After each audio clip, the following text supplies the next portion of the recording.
अध्याय 67। नेट 26 ऋण सम्राट 3। धन्यवाद मेरे दोस्त।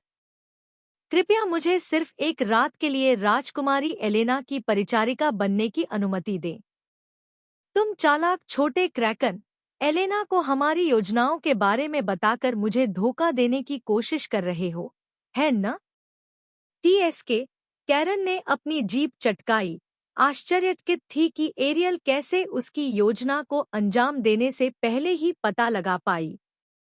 अगर वह एक रात के लिए एलेना की परिचारिका बनने में सफल हो जाती, तो वह एलेना को एरियल की राजकुमार को पकड़कर भागने की इच्छा के बारे में बता पाती। एरियल को निश्चित रूप से फिर से एल्फ साम्राज्य में प्रवेश करने से प्रतिबंधित कर दिया जाएगा और कैरन को एलेना की निजी परिचारिका होने का पद दिया जाएगा। इस तरह वह राजकुमार के करीब भी रह पाएगी। हालांकि एरियल को अब उसकी योजनाओं का पता चल गया था, इसलिए कोई रास्ता नहीं था कि वह जो चाहती थी उसे हासिल कर सके। महाराज ऐसे दुर्लभ अवसरों पर आश्चर्यजनक रूप से होशियार होते हैं, कैरन ने खुद से कहा। उसकी आवाज फुसफुसाहट से थोड़ी ज्यादा तेज थी। हाँ, तुमने क्या कहा? कुछ नहीं, महामहिम। @ नॉवलबिन @ तुम झूठे हो। मैंने सुना। इसका मतलब है कि इस पूरे समय तुम्हें लगा कि मैं नहीं हूं। एरियल कैरन पर चिल्लाता रहा। इस बीच एवलिन अपने चेहरे पर मुस्कान को रोक नहीं पाई।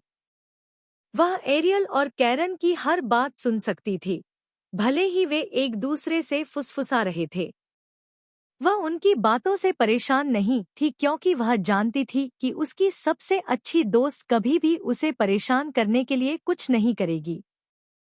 एरियल अपने दोस्तों को बहुत महत्व देती थी और चूंकि वे दोनों सबसे अच्छी दोस्त थी, इसलिए एरियल हमेशा अपनी दोस्त की ज़रूरतों को अपनी ज़रूरतों से पहले रखती थी।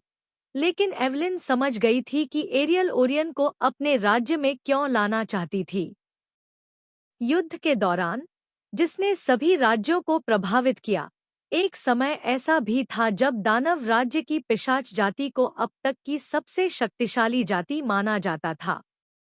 यह पिशाच जाति के एक ऋण सम्राट की बदौलत था। सिर्फ एक पिशाच में सभी अन्य दानव जातियों को घुटने टेकने की क्षमता थी, लेकिन इतना ही नहीं, हर दूसरा राज्य भी उससे डरता था और जब भी डेमियन सल्वाटोर का नाम लिया जाता था तो कई लोग डर से कांप उठते थे। हालांकि बाद में युद्ध के दौरान उसे धोखा दिया गया और मार दिया गया, फिर भी कई लोग अब भी उससे डरते थे और उसका सम्मान करते थे। जिस तरह उसकी प्रतिभा के कई विनाशकारी प्रभाव थे, दुनिया भर के हर राज्य के शक्तिशाली पावर हाउस ने भी उन लाभों को पहचाना जो एक युवा ऋण सम्राट होने से प्राप्त किए जा सकते थे, जिसे महान चीजें हासिल करने के लिए सावधानीपूर्वक पोषित किया जा सकता था। यही कारण था कि एरियल दुनिया को उसकी प्रतिभा को पहचानने से पहले ओरियन को लेना चाहती थी। वह ऐसी स्थिति से बचना चाहती थी जहां स्वार्थी और शोषक इच्छाओं वाले अन्य राज्य ओरियन को छीन ले। हालांकि एवलिन को इससे कोई परेशानी नहीं थी, क्योंकि अभी के लिए ओरियन उसके साथ रहेगा ताकि वह उसे वह सब कुछ सिखा सके जो उसे एक महान ऋण सम्राट और एक महान भावी राजा बनने के लिए जानना चाहिए। जबकि ओरियन की नई क्षमता की खोज के बाद सभी के चेहरे पर आश्चर्य के भाव थे, मिया एकमात्र ऐसी थी जिसने यह जानने के बाद भी कि ओरियन कितना मजबूत हो गया है, एक खुश और गर्वित भाव बनाए रखा। उसे यह देखकर आश्चर्य नहीं हुआ कि ओरियन सभी की नज़रों में कितना महत्वपूर्ण हो गया था। ओरियन हमेशा उसके लिए एक विशेष और महत्वपूर्ण गुरु रहा था।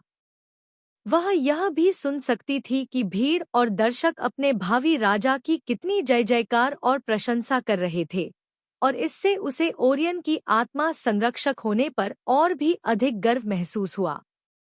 मिया ने हमेशा माना था कि उसके गुरु के लिए महान चीजें किस्मत में थी, क्योंकि वह जानती थी कि हर कोई इतना प्रतिभाशाली नहीं होता कि कित्स्यून को अपना आत्मा संरक्षक बना सके।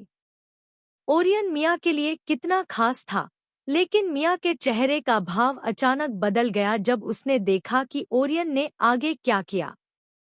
ओरियन ने बिजली से बने 2 चाबुक बनाए और 2 परियों को 2 हिस्सों में काट दिया। यह देखकर मिया को यकीन नहीं हुआ कि वह क्या देख रही है। जब उसने देखा कि उसके प्यारे मालिक ने आखिरकार उसके परिवार के खून के जादू का इस्तेमाल किया है तो उसकी आंखों में आंसू आ गए।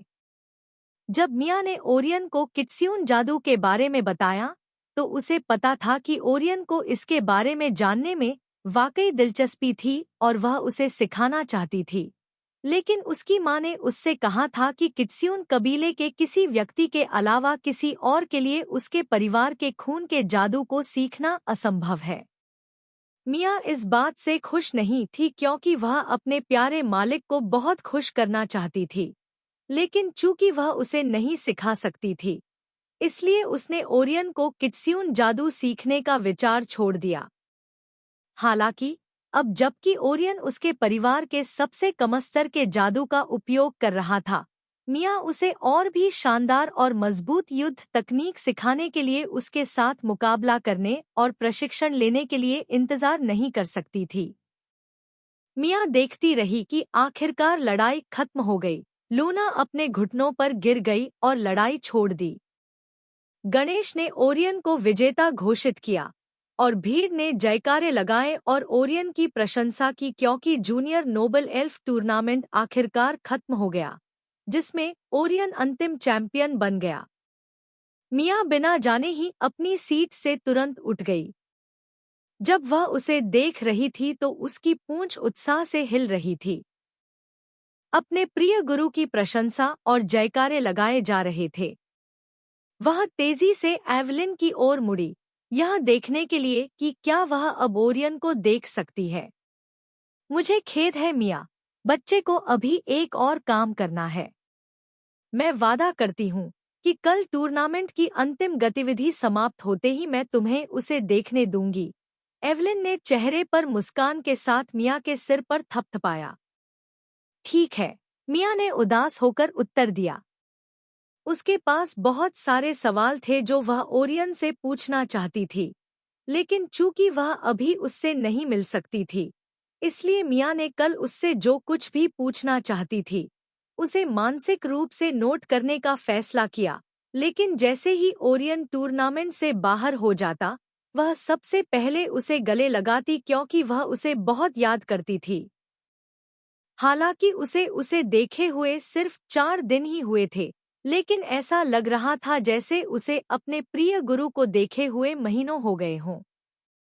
यह तय करने के बाद कि वह क्या करना चाहती है, मिया धीरे धीरे अपनी सीट पर वापस आ गई। मिया को देखकर एरियल को आश्चर्य हुआ कि इतनी छोटी बच्ची के शरीर में इतनी आध्यात्मिक ऊर्जा क्यों प्रवाहित हो रही है। तभी उसे आखिरकार पता चला कि मिया वास्तव में एक आत्मा संरक्षक है।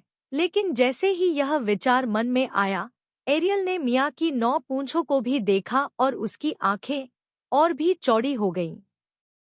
जब से वह एवलिन से मिलने गई थी, एरियल ने कभी भी मिया और वह वास्तव में क्या थी, इस पर बहुत अधिक ध्यान नहीं दिया। लेकिन अब जब वह मिया के भीतर प्रवाहित होने वाले मन, आभा और आध्यात्मिक ऊर्जा की मात्रा को देख रही थी, तो अचानक एक विचार मन में आया और उसे पूछना पड़ा, क्या आप कामिनो काई हैं?